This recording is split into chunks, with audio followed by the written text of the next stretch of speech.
everyone. I hope you're all refreshed now after an indulgent Christmas and that you are ready for 2026. Okay guys, I'm having severe technical issues, so I'm battling to edit and download videos. Uploading to YouTube is surprisingly fast with the state of our internet over the last few days. But we have all been complaining.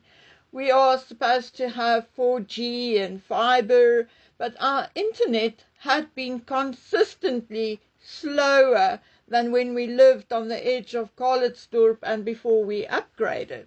Anyway, my dears, I have a lot to talk to you about concerning Harry and Meghan. I have again received so much information and direction and references, etc., that it will take a day or two to sort it all out and confirm some of it or not. What I still think, and everything points to it, is that number one, Archwell as an entity, a conglomerate, for instance, Archwell Foundation, Archwell Audio, Archwell Productions, and whatever else, is actually done. D-O-N-E, done. I think the charitable arm of Archwell, now Archwell Philanthropy, is now being run by someone else, with Meghan just being the face of it, at least for now. Note, I'm saying Meghan and not Harry or Harry and Meghan. It is my opinion that Harry is also done. Done with Archwell and done, likely, with Meghan. The person who told me that the physical split between the two, shall I say, this time, came in October, is also the person who told me about overhearing an argument between Harry and Meghan, and who heard him say to Meghan something like, "If only you didn't open your legs to everybody," or something like that. She agreed with me that Harry is disgusted by Meghan, and that the look we sometimes spot on his face is indeed real. Remember me sharing that tidbit with you a month or so ago? I cannot even remember which video it was in, but I do remember sharing it with you. So, is the stories about Meghan sleeping with Ben Mulroney while being besties with Jessica true? Is it true that she also had deeply penetrating conversations, I love that term, with Justin Trudeau and Alexis Ohanian while they were, and Alexis still is, married to Serena Williams? Is it true that she made a sex tape with Gabor Urina in Rwanda, or shortly thereafter, or whatever? Is it true that Gabor Urina approached Sophie Trudeau, whom he also photographed and remained friends with, for advice, and that she actually saw the video, and that it was maybe Sophie Trudeau who approached that adult filmmaker and tried to sell the video to him? Is it all true? Is only some of it true, or is none of it true? Tell me what you think. I know what I think.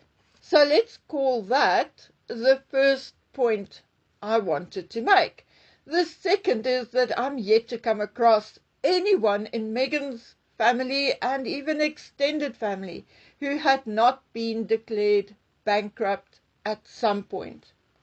Well, that may be somewhat of an exaggeration, because her father's one brother, the one who was a diplomat, wasn't declared bankrupt at any point in time, so yay for Uncle whatever his name is. Both her parents, though, had been declared bankrupt at some point.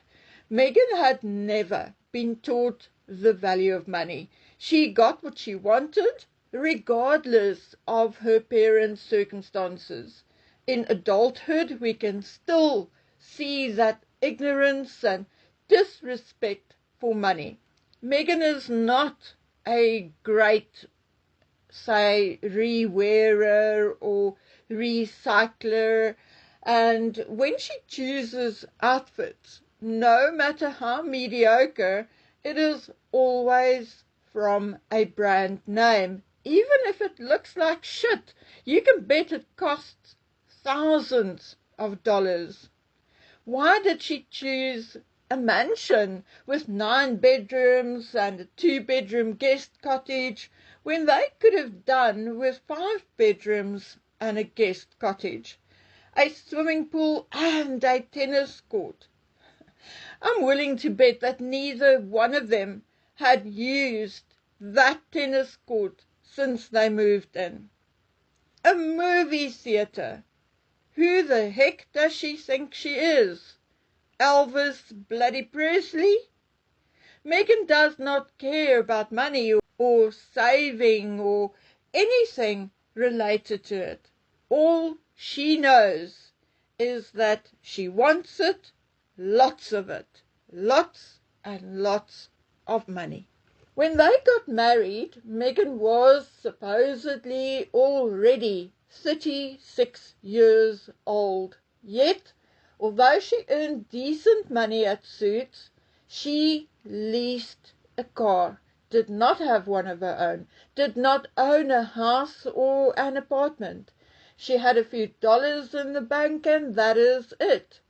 And that should have been one of the biggest red flags for the royal family.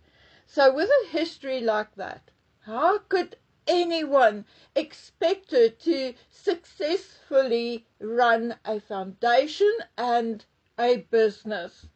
It was doomed to fail from the very beginning. Now, we can be kind and say that neither Meghan nor Harry has the emotional maturity to have made a success of a business or a charity. And my dears, that would indeed be very kind of us. I could do much worse. The third point and valid reason why Archewell Foundation and other business endeavors could not work is a very simple one. Meghan can fight and threaten lawsuits as much and as often as she wants to. There's good reason why she does not follow through on her threats, and that is because what is said about her having long, sticky fingers is actually true. It started in childhood already. Meghan simply took what she wanted. She wanted Samantha's snow globe collection. She took it. She wanted those Aquazura shoes from a Reitman's shoot. She took it. She liked the Suits outfit, and she would take it by her own admission. She likes an outfit she wore on, let's say, Us magazine, Variety, Harper's Bazaar shoot, and she would simply, yes, you guessed it, she would simply take it. There were also stories, true or not, that she took jewelry which was on loan to her, as well as other items on loan to them, to America with her, and also that she lost, in inverted commas, an item of jewelry belonging to the Queen or the Crown. Now, friends, if she's capable of that, how could we have expected her not to take what she wanted from her own charity? And like my father always said, You cannot run a successful business if you live from the cash register. So yes, now Archwell Philanthropies has been taken over by another entity and is basically, truthfully, under administration. And I mean, that's true, no matter how you look at it. Someone else is now doing the administration. Okay. I personally believe that Harry has walked away from it. And I'll tell you why I believe that in a minute. First, let me finish this. I believe this was dealt with in this particular manner because there is a division of assets going on, and soon Harry will not need any of the Archwells anymore. But at the same time, it must be wound up in such a way that both Harry and Meghan actually save face, that he is written out of Archwell history, so to speak, and legally nothing can be tied back to him. Oh gosh, I hear you gasp. Bookie, you are being delusional. Your imagination is running away with you. Really, friends? There is a relatively small possibility that it is true or that it could be true. Maybe I do have it the wrong way around. Maybe it is Meghan who is being written out of the story and not Harry. But here's why I believe that Harry will be the one to take off soon. Remember me saying that we have not seen David Langdown with Harry in a very long time. A while ago I saw a photograph of Harry and thought, oh, there's David with him. But then I looked at the next photograph and I saw that it was not David.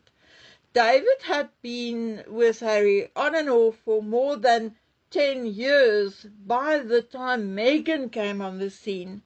David gave up his nearly 17 to 18-year career pension and benefits from the Met Police to follow Harry to America. And although we don't know this for a fact, I find his absence very strange. And I think there are one of 3 reasons why we are not seeing David Langdown around. But let's quickly talk or mention James Holt. James Holt had been with Meghan and Harry now for 8 years, nearly, well, somewhere between 8 and 10. And even before they established Archwell, when he acted as the head of PR or head of communications, whatever. Now James is returning to England with his family.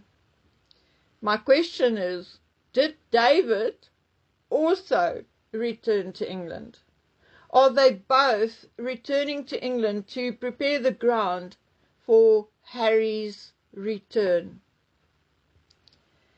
Now guys, my assumption may be wrong, but I truly think so. Remember, in a statement it was said that Harry and Meghan's Chief Communications Officer Meredith Maines will not be replaced, but instead Liam Maguire, who previously dealt with their British and European communications and who is based in London, will remain their one and only communications manager. So Harry's long-standing favourite bodyguard, the bloke who likely knows him better than anyone else at the moment, his PR or communications bloke who guided him on almost every overseas trip for 10 years, and Liam Maguire, who had also known Harry for nearly 10 years, are all back in old England. Yes, I think it all points to one thing: Harry's return to England. The question is just whether he will return alone or whether he will return with Meghan and the children. Now, okay, folks, I have much more evidence with actual receipts. And I do need to get it to you, but I have a severe issue with the little toy laptop I'm working on, and longer videos just will not download. It is what it is, and I cannot do anything about it at this point, so I'll be back as soon as I can with part 2.